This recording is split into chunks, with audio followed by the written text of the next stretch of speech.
আমরা জানি সুন্দর ব্যবহার, ভালো আচরণ এটা অনেক নেকের কাজ, এটা অনেক সবের কাজ। এটা ভালো আচরণ, মানুষের সাথে ভালো আচরণ করলে মানুষ খুশি হয়ে যায়, আল্লাহ খুশি হয়ে যায়। তেমন রাসূল করিম সাল্লাল্লাহু আলাইহি সাল্লামকে জিজ্ঞাসা করা হয়েছিল যে আল্লাহ তাআলা কোন আমলের কারণে আল্লাহ তাআলা সবচাইতে বেশি জান্নাতের ভিতরে প্রবেশ করাবে। তখন রাসূল করিম সাল্লাল্লাহু আলাইহি ওয়াসাল্লাম বলেছেন, সবচাইতে বেশি আল্লাহ তাআলা জান্নাতের ভিতরে প্রবেশ করাবে দুইটি আমলের কারণে। একটি আমল হলো যে আল্লাহ তাআলার ভয়, 2 নম্বর আমল হলো যে সুন্দর ব্যবহার, ভালো আচরণ করা মানুষদেরকে আল্লাহ তাআলা সবচাইতে বেশি জান্নাতের ভিতরে প্রবেশ করাবে। এই জন্য ভাইরা আমার, সুন্দর আচরণ করব, ভালো আচরণ করব।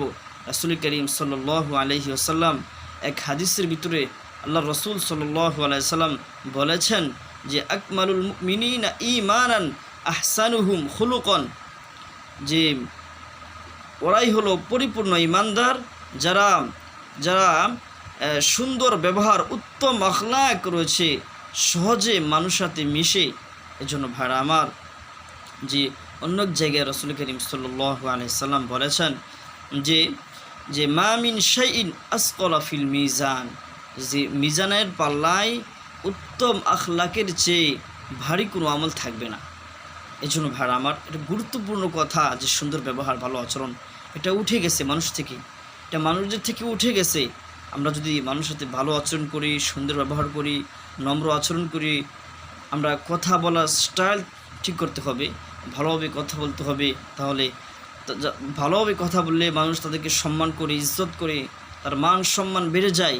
আর যদি মন্দ কথা বলে 1 মিনিটের ভিতরে অন্যর মন নষ্ট হয়ে যায়, মানুষ ক্ষতিগ্রস্ত হয়ে যায়।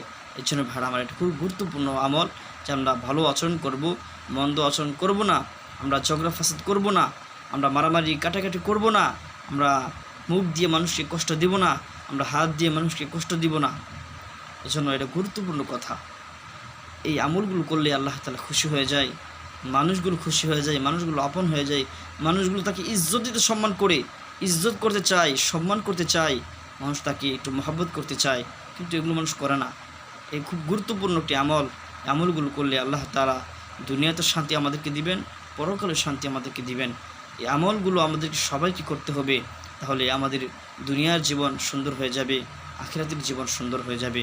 তাহলে আল্লাহ তাআলা বলেন যে আমি যেগুলো আদেশ করেছি তুমি পালন দুনিয়াতে করো, আমি তোমার দুনিয়ার জীবনটা আমি সাফল্যময় করে দিব, এর সাথে সাথে আখিরাতের জীবনটা আমি সাফল্যময় করে দিব।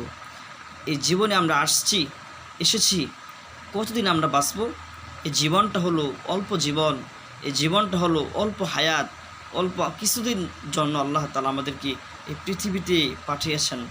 এই দুনিয়াতে মানুষগুলো আসিয়া ভুলেই গেছে সে যে অনেক দিন মনে হয় বাঁচবে, বহুকাল বাঁচবে, কিন্তু আল্লাহ বলেন যে আমি তোমাদেরকে সীমিত হায়াত, অল্প হায়াত, অল্প কিছু হায়াত দিয়ে আমি তোমাদেরকে পৃথিবীতে পাঠাইছি। এই জন্য ভাইয়ের, এই জীবনের অনেক মূল্য আছে, এই জীবনের অনেক দাম আছে, সময়ের মূল্য আছে। এই যে মানুষের কথা একটা তীরের মতো।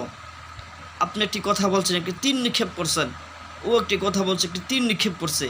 এটা তীর নিক্ষেপ করলে যেমন মানুষ কষ্ট পায়, তেমন মানুষ একটি কথা দিলে মানুষ আনন্দিত হয়ে যায়, খুশি হয়ে যায়, মন আলোকিত ভরে যায়। কিন্তু মানুষ একটি কথা বলার মাধ্যমেই তার মনটা কষ্ট দিয়ে ভরপুর হয়ে যায়। এজন্য আমরা কাউকে কষ্ট দিব না, তাহলে আল্লাহ তাআলা আমাদের জীবনকে সুন্দর করে দিবেন। এই আমলগুলো করতে পারলে আল্লাহ তাআলা অনেক খুশি হবেন।